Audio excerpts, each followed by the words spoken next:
이번 사태의 발원지인 중국을 향한 국제사회의 성토의 목소리는 점점 높아지고 있습니다. 중국 책임론의 선봉장은 역시 도널드 트럼프 미국 대통령입니다. 연일 중국을 강하게 비난하고 있는데요. 트럼프 대통령은 얼마 전 백악관에서 열린 브리핑에서 중국이 이번 사태와 관련해 책임이 있다면 상응하는 결과를 맞이할 것이라는 경고 메시지를 던졌습니다. 트럼프는 만일 고의적 책임이 있었다면 그에 따른 결과가 있어야 할 것이라 말하며 중국을 긴장케 하고 있는데요. 중국에 화가 난 거냐는 질문에 그렇다고 대답한 트럼프는 미국이 가장 많은 게 아니라 중국이 더 많다며 중국 정부의 통계를 아예 부정하고 있죠. 또 이번 사태가 우한 바이러스 연구소에서 유출됐다는 미국 언론 보도에 대해서도 타당해 보인다고 말하기도 했습니다. 미국과 함께 최대 피해국들이 모여있는 유럽에서도 가만히 있지 않았는데요. 독일 최대 일간지 빌트는 율리안 라이엘트 편집장이 시진핑 주석에게 보내는 공개 서한 형식의 기사에서 당신 정부와 과학자들은 강력한 전염성을 갖고 있다는 사실을 오래전부터 알고 있었지만 세상에 알리지 않았다고 비판했습니다. 그러면서 당신은 이번 사태로 통치력을 더욱 강화하길 원하겠지만 나는 이번 사태로 오히려 조만간 당신의 정치적 멸망을 초래할 것으로 믿는다고 비난한 것이죠. 그뿐 아니라 빌트는 이번 사태를 놓고 중국 정부의 책임을 물으며 세계 경제에 끼친 이 어마어마한 경제적 손실을 어떻게 배상할 것인지 묻기도 했습니다.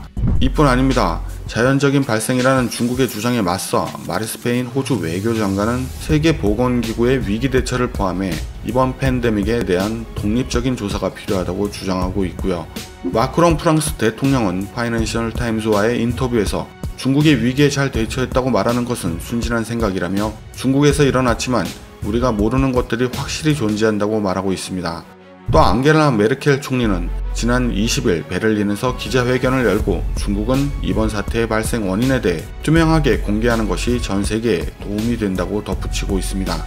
여기에 도미닉 라브 영국 총리 권한대행도 중국은 이것이 어떻게 발병했고 왜 막을 수 없었는지 답해야 한다며 중국을 몰아세우고 있습니다.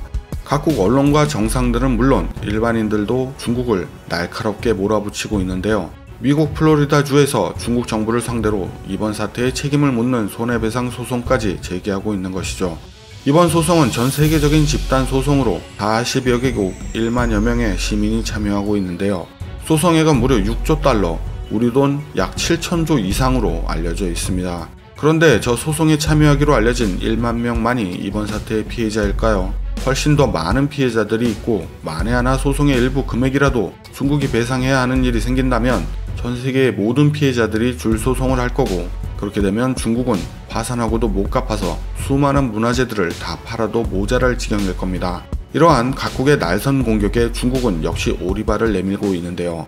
이번 사태의 발원지가 중국이란 것도 아예 부정하고 있으며 우리도 피해자란 드립을 계속해서 날리고 있습니다. 또 발원지는 과학의 문제로 과학자들이 연구할 일이지 정치화해서는 안 된다며 미국을 콕 집어 중국을 공격하고 비난하는 무책임한 발언을 멈추고 자국 내 봉쇄와 국제협조에 더 집중하라며 적반하장이 무엇인지 제대로 보여주고 있죠.